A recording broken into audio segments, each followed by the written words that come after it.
Good afternoon. Welcome to today's edition of the Coal Scene. I'm Chris Hamilton, and I'll be your host for the next half hour. Joining me in the studio this afternoon is Dr. John Deskins with West Virginia University. John heads up and serves as director for the university's Business and Economic Research Bureau. Dr. Deskins, thank you so much for taking time to join us here Chris, today. thanks so much for having me. Very glad to be out. Appreciate it. I know you just recently concluded, and most people probably recognize you for all the work you do with the ongoing survey instrument. Sure. And the tour you do around the state, giving people a glimpse of what they expect in the coming year with respect to the state's economy. Absolutely. I'm constantly out there trying to help people better understand what's going on in West Virginia's economy and what our challenges and opportunities are. So for sure. Well, we appreciate that and appreciate the work of the university, and I think, I think I'm speaking for expressing sentiments for a lot of people out there, and I know you're not from here originally, state of Tennessee. No, state of Virginia. I'm from right next door.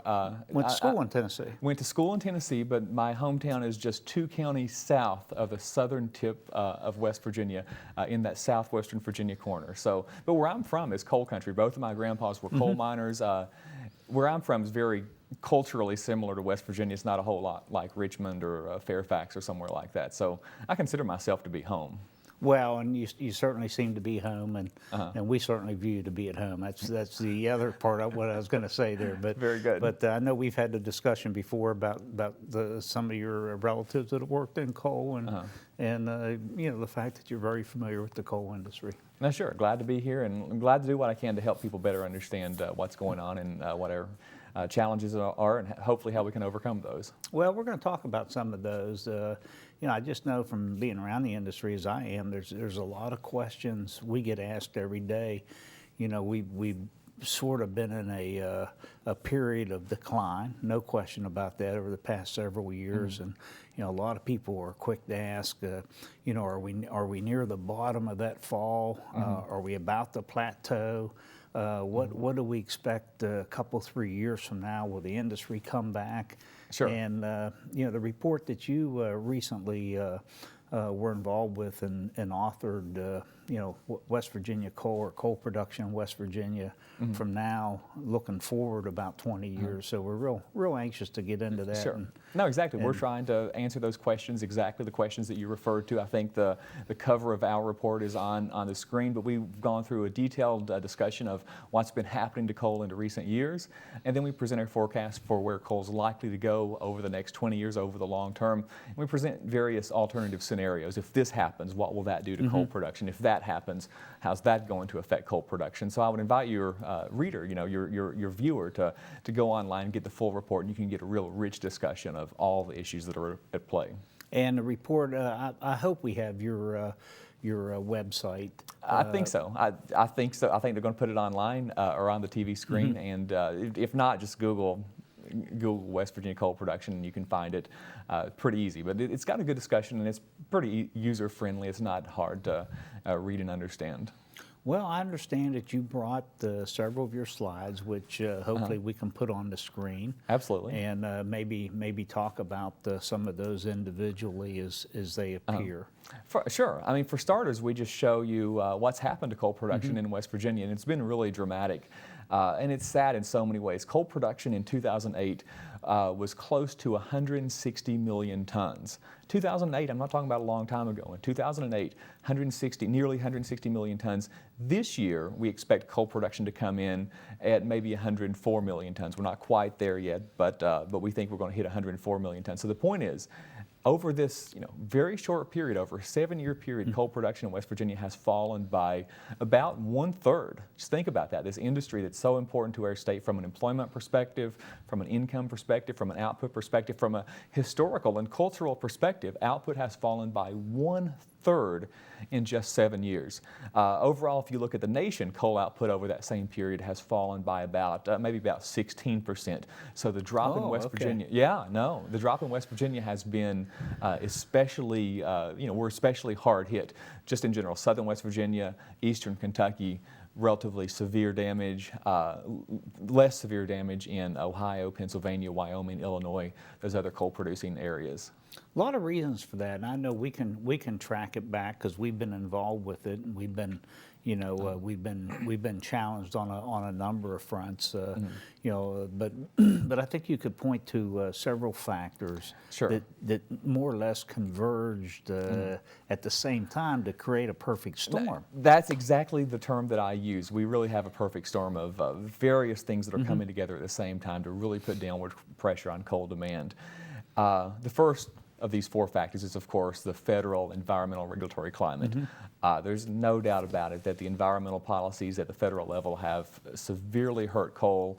That's clear. That's a no-brainer. Don't really need to go into that because we all know about how the environmental regulatory climate has affected coal demand and just the overall economy in West Virginia, for goodness sakes. But the natural gas boom is another important factor. The natural gas boom is related in some ways to regulatory climate as well. But just in general, this big surge in production of natural gas that we've seen in the country has made natural gas so much cheaper. And so a lot of electric power producers are switching from coal, at least to some extent, they're switching from coal to natural gas because natural gas is just so cheap.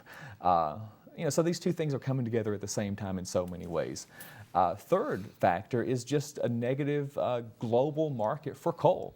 As you know, growth in the global economy hasn't been too strong in recent years. Europe is smaller than it was 7 or 8 years ago in terms of economic output.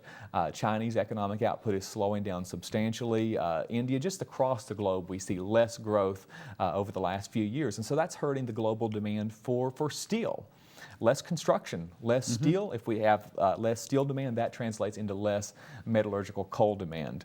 That's just happened to come together at the same time. On top of that, we have a very strong dollar. The U.S. dollar has gotten much stronger in recent months. That's good if you're going to Europe on vacation because you can buy more stuff, but that's bad for American West Virginia coal producers because our coal is now more expensive with a stronger dollar. Three factors. The fourth factor is just unfavorable geologic conditions in southern West Virginia. If you can show the diagram on the screen, if you look at northern West Virginia versus southern West Virginia coal production, all of the decline that we've seen has come from the southern West Virginia mines. Just a few years ago, southern West Virginia coal production was 3 times that of those northern West Virginia counties. Now the two are roughly equal. All the decline has come from the south, and the output up north has remained constant. It's remained constant. It's changed a little bit from one county to another, but overall, northern production is flat as a pancake, comparatively speaking. And the reason for that is ironic, really. Southern West Virginia coal is better. It's hotter. It burns cleaner. Part of that translates into more metallurgical uses for southern West Virginia coal. I just described how the global coal market hasn't been too favorable in recent years, but also it means because southern West Virginia coal is better, we've dug it more aggressively. I mean, I was just saying southern West Virginia coal production was 3 times that of northern just a few years ago. But we've dug that good, clean, hot-burning coal more aggressively for more years. And even though there's a lot of coal left, on the margin, a lot of the coal there is harder to get to. It's harder to dig out. If you look at productivity numbers, I have a productivity figure as well, you see that southern West Virginia productivity figures started to fall relative to northern West Virginia figures several years ago, kind of reflected that idea. There's a whole bunch of issues associated with that productivity number, but the fact that we've dug that coal more aggressively and that it's harder to get to, that's a big part of the overall picture. So southern West Virginia mines just have a harder time competing on price with more productive mines in other parts of the country. But those are the 4 factors, and it's you could almost throw weather in as a 5th factor 3 or 4 years ago.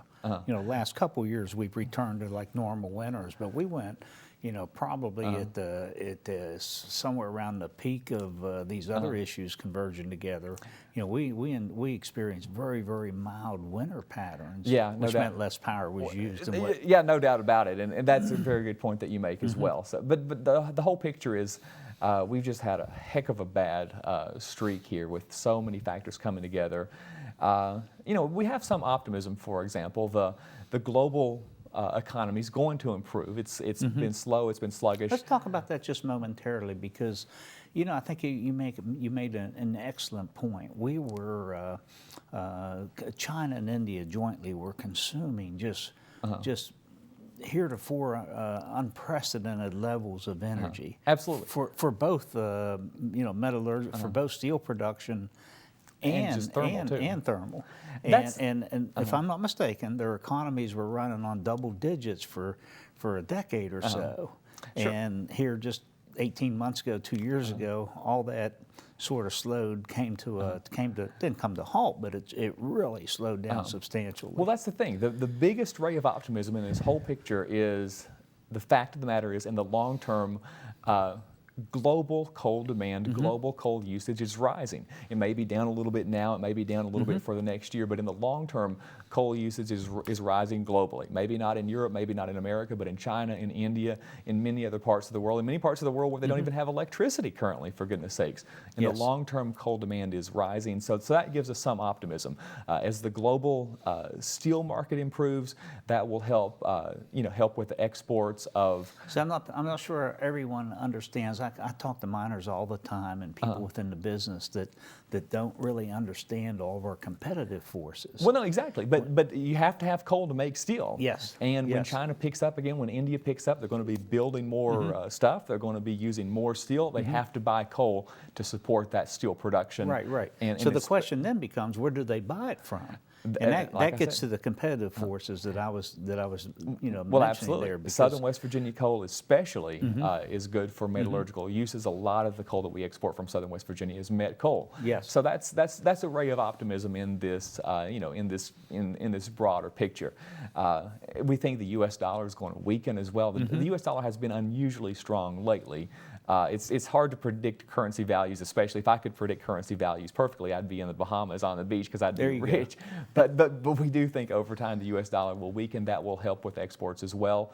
So that's a positive in there for sure. But at the same time, we still face stiff competition overseas. Australia, for example. Australia exports a heck of a lot of coal. They have a lot of this big open pit mining in parts of Australia.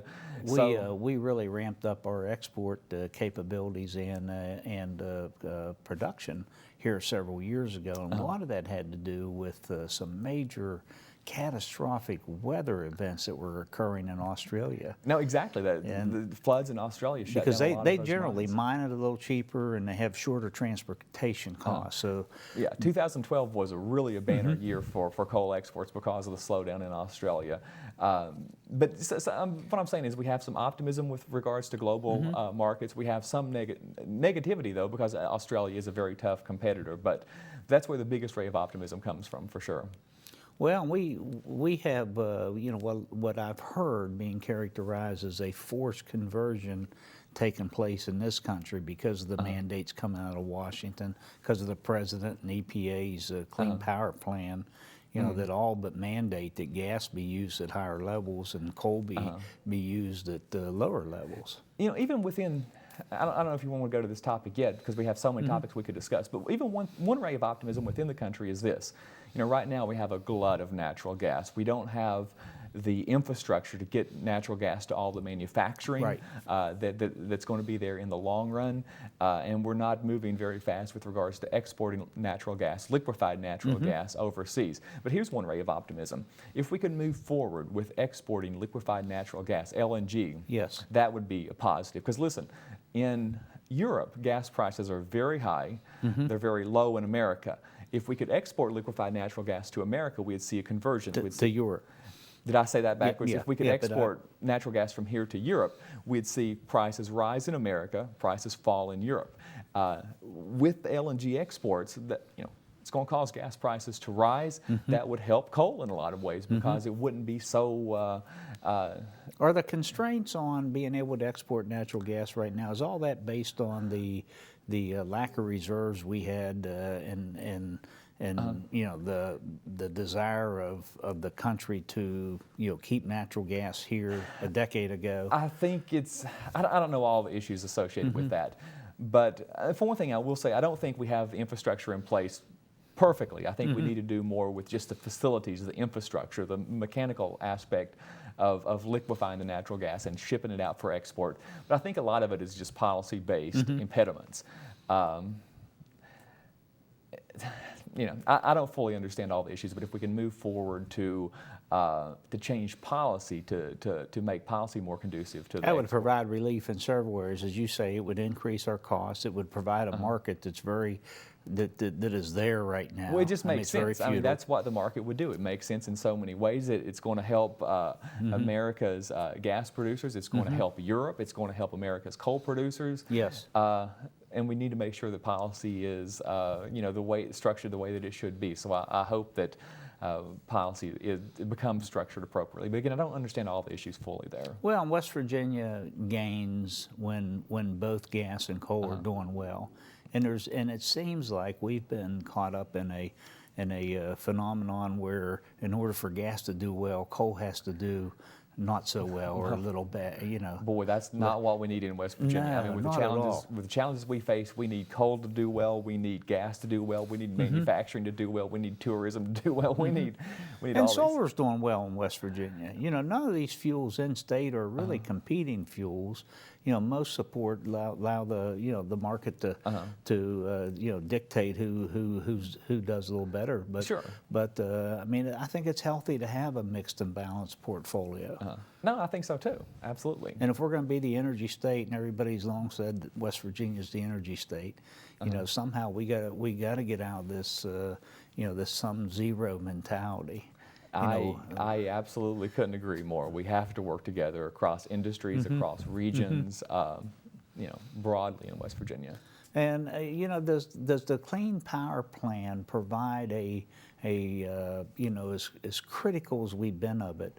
Is there a reason to be optimistic that in developing that Clean Power Plan, you can really develop a state energy plan that happens to meet compliance, you know, with this EPA law? I don't have honestly, I don't have a good answer for you on that No, one. I don't know. I haven't done a lot of research into how West Virginia could specifically structure its plan. The thought there is that if you can increase your capacity and perhaps reduce your carbon footprint by relying on new technologies within that increased capacity, you know, maybe you can allow your current fleet and your current portfolio to remain active. Okay, well, or viable. Again, I haven't thought about it A lot of fully, but questions there. that certainly does seem like a ray of optimism within that much cloudier overall topic. And speaking of which, that's one of the things that's hurting coal and West Virginia coal.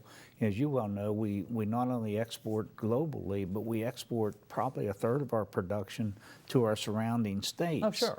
And to states east of the Mississippi River. So, so as all those states are forced to, you know, reduce their carbon footprint, then or carbon emissions, then it's probably West Virginia coal that's going to be shut out of their energy mix as well. No, absolutely. That's why the Clean Power Plan is such a challenge. You know, overall, you know, I don't speak to the overall plan, but certainly in terms of coal, it's quite the challenge. That's ahead of us a ways, and the state executive office is obligated to acquire legislative approval of any plan it submits. So it's going to have a lot of people involved with that plan here over the next 12 months or so. I certainly hope that my office can do more research over the next few years, the next few months to help better inform those questions. But it's a tough issue. Are we in a situation right now that could be characterized, you know, the glass being is no doubt it's half full today, but tomorrow might be, or today it's half empty rather, but tomorrow it might be half full once we plateau off. Because I hear reports and see findings that suggest that, you know, West Virginia's coal industry should maintain somewhere close to its current output over the next 20 years. Sure. If they want to put up on the screen our baseline forecast, you know, we believe that we're bottoming out about right now, according to our baseline forecast. We think maybe we'll fall a little bit more over the next year or so. It's hard to say exactly, but we think we're going to hit bottom and then see some improvement as the global coal outlook improves, as I described. I don't want to suggest anything that would that would be construed as being positive about where we are today, 'cause there's nothing Well, positive there's no about doubt, it. but hitting bottom is better than continuing to decline. Exactly. There's no doubt about that. Yes. But we do believe that we are going to hit bottom in the near future and that we'll see some improvement with regards to the global coal market. That's very uncertain because there's so much volatility, there's so many questions out there globally, but our baseline calls for some improvement. When you think about it, let me just cause you to pause right there for a moment. And that's my reference to the glass being half empty, half full. You know, if you're one of the 8,000 miners laid off, or one of the counties that's trying to make ends meet with a lot less Sure. in terms of coal severance, I mean, your glass is half empty today. And you're very concerned over where all this is going. But fast forward, if your predictive model is accurate, and you know, we are close to bottoming out today, and we will maintain, say, 90 to 100 million tons of coal 5-10 years from now, that is still a real strong segment of our economy. Yeah, there's no doubt about that. I mean, even at 100 million tons, which is just 2/3 of what we produced eight years ago, there's no doubt that that's still important for There's West still Virginia. 15,000 direct jobs there. Yeah, that's almost, that question wouldn't even pop into my mind because those coal jobs are still very important. They're still high-paying jobs. And that's the thing, though. I mean, there aren't that many coal jobs in West Virginia. Out of 700 and some thousand jobs altogether, the number of coal jobs is a relatively small percentage, but what you have to remember is those are high-paying jobs. And so a coal miner who's making good money is spending that money in the local economy, at the grocery store or at the movie theater or wherever, supporting even more income, supporting even more employment in the overall economy. That's So relatively small percentage of total jobs. relatively small percentage of the jobs. A higher percentage of wages. Absolutely, higher State percentage wages. of wages because those are certainly above average wages, no doubt about that. But then those wages being spent in the economy help the economy much more broadly in many ways, kind of as the money is spent and respent throughout the local economy. But even at 100 million tons, there's no doubt that coal will be continue to be important for West Virginia's economy. So we want to make sure that we can do everything in our power to make sure that coal is robust. And So it's not, we're safe to say it is not going away. It is not going No. to... Again, in a report, we look at alternative scenarios. We look at even worst case scenario. But even in worst case scenario, it's not going away. That's not even on my radar that it would go away.